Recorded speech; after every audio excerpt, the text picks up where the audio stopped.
Kaj mora po vašem mnenju odlikovati župana občine Duplek, iz kakšnega testa mora biti? Ja, župana mora odlikovati to, da je predvsem povezovalen človek, da zna povezati različne segmente, tako v politiki kot pri ljudeh.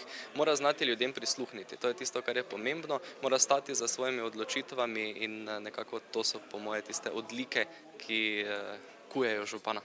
Župan občine Duplek mora biti na vsak način odprt do soljudi, do občanov, sprejemljiv in seveda pozitivno gledati na vsak problem in seveda ne ločevati, ne slabih, ne dobrih, enako za vse delati.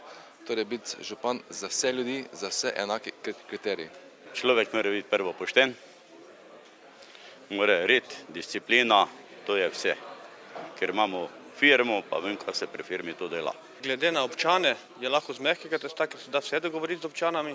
Odlikovati ga mora strpnost, poslušati krajane, občane občine Duplek, občanke in v vsaki vasi mora nekaj narediti, ne samo v Dupleku. Prav gotovo odprtost in da zna prisluhniti ljudem je ena izmed vrlin, ki bi jih naj imel župan.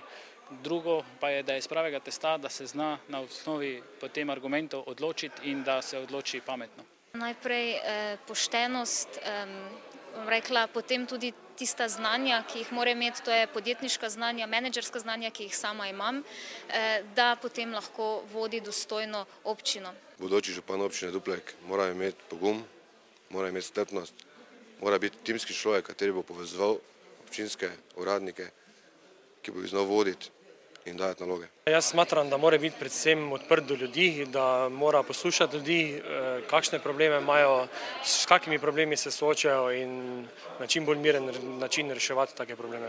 Jaz moram povedati, da mora biti iz pravega testa. To pomeni, da mora biti strpen, razumevajoč, pripravljen na pogovore. Pogovore tako, bom rekel, v tej meri, ki bi zagotovile takšen ali drugačen negativni ali pa pozitivni odnos. Strpen mora biti in pripravljen se kakor za pogovore. Definitivno mora biti pošten, racionalen, varčen in odgovorno ravnati z sredstvi občanov.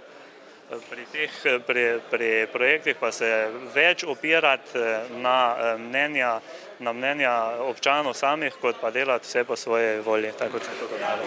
Iz dobrega testa povezovalen mora biti, poslušati mora znati ljudi, prisluhniti vsem, pomagati tam, kjer je treba priskočiti, tam, kjer je potrebno na pomoč in dejansko držati skupaj ljudi, ne glede na politične barve in prepričanje.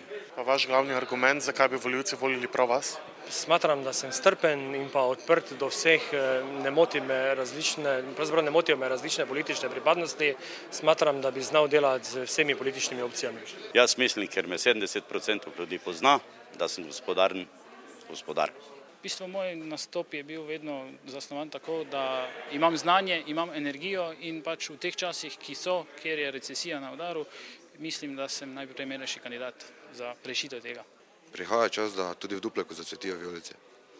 Za skupne cilje sem pripravljen delati zelo težko.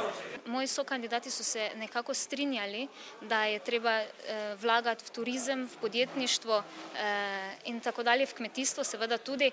Jaz pa tukaj naredim korak naprej, vlaganje v izobraževanje, tudi Evropska unija to podpira, tako da je tukaj potencial. Glavni argument je seveda so moje izkušnje, moja povezovalnost in na vsak način moje delovanje na nivoju lokalne skupnosti. Ker prinašam v našo politiko svežino, strpnost in ideje, torej nek nov obraz, prinašam povezovalnost, strpnost, s vsemi se bom znal pogovarjati in prinašam ideje za projekte, ki nam bodo na dolgi rok vračali denar v proračun. Glejte, razumem okolje, v katerem delam že to 18 let in vem vse, kar ljudje potrebujejo. Glavni argument za mene je, da se ta proračunski denar, ko prihaja v občino, da se enakomerno porazdeli po vseh krajih občine Duplek. Poglejte Mavrico, Mavrica je lepa. Lepa je zato, ker je ogromno barov, ki so tesna druga ob drugi. Če stopimo skupaj, zmoremo.